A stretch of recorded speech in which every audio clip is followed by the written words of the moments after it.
Nous avons poussé la porte du 6 Place Jean de Joigny. En 2005, Catherine et Emmanuel Poichot ont tout quitté pour devenir artisans torréfacteurs. Originaires de la Nièvre, ils se sont installés dans Lyon en octobre 2019 et ont ouvert leur boutique à Joigny il y a 1 an.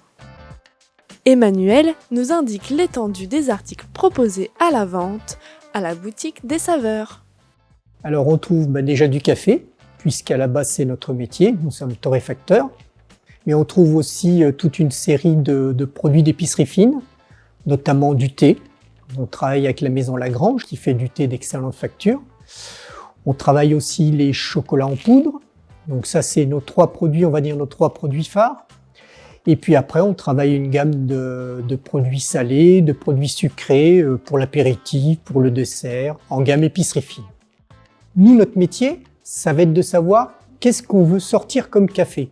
Donc pour un même café, on va avoir une fourchette de torréfaction. Donc le moment où on va pouvoir commencer à le sortir et le moment qu'il ne faut pas dépasser, sinon on va le griller.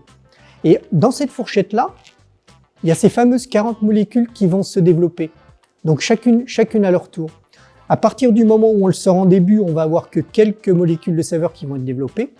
Et plus on va avancer dans le temps, plus les molécules de saveur vont se développer.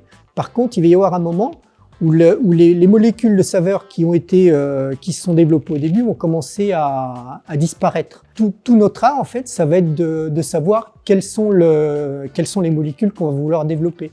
Si on veut un café léger, si on veut un café épais, si on veut un café un peu plus corsé. Le goût d'un café dépend bien sûr de sa torréfaction, mais aussi de l'endroit où il pousse, ainsi que du climat qui l'entoure. En général, on tourne entre 18 et 22 cafés différents, de différentes origines, de différentes natures, de différentes puissances, de différentes saveurs. Parce qu'un café, c'est un peu comme le vin, on parle de cépage. Et pour un même cépage, on va avoir des saveurs différentes qui vont se développer en fonction de la nature des sols sur lesquels il pousse. Par rapport à l'altitude aussi, suivant l'altitude, les molécules de saveur vont se développer différemment. Donc on a 2 grands types de café, l'arabica et le robusta.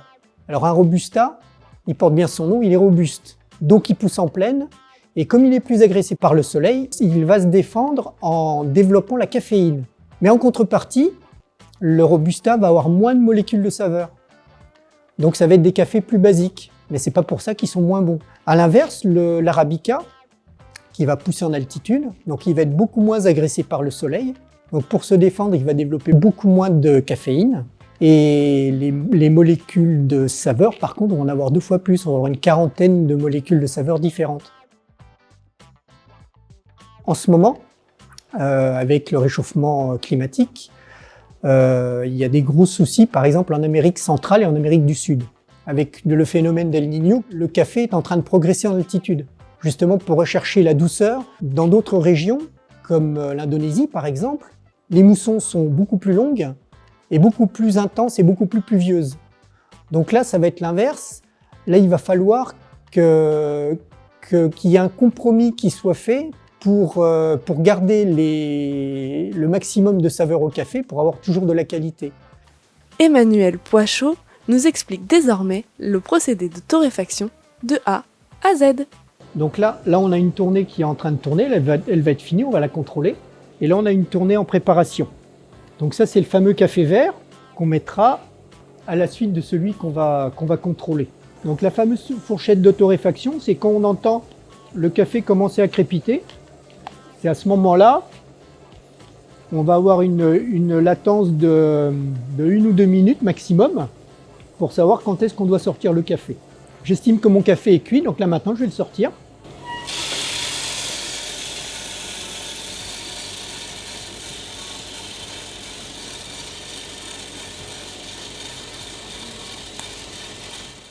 On a une petite peau blanche au milieu, donc ça veut dire que notre café n'est pas grillé.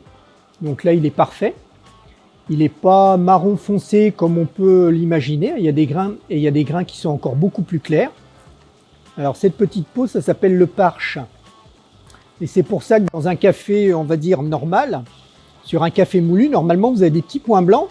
Et ces petits points blancs, en fait, ce sont ces petites pellicules. Le café est en train de refroidir, on a une soufflerie en dessous pour que le café refroidisse le plus rapidement possible. Et là, d'un autre côté, la machine est en train de remonter en chauffe. Quand on sera arrivé à la température de 200-210 degrés ici, on va pouvoir faire descendre notre café. Donc là, on va pouvoir descendre notre café qui a refroidi. Et pouvoir insérer notre café qui est en attente pour torréfaction. C'est à nouveau parti pour une petite trentaine de minutes.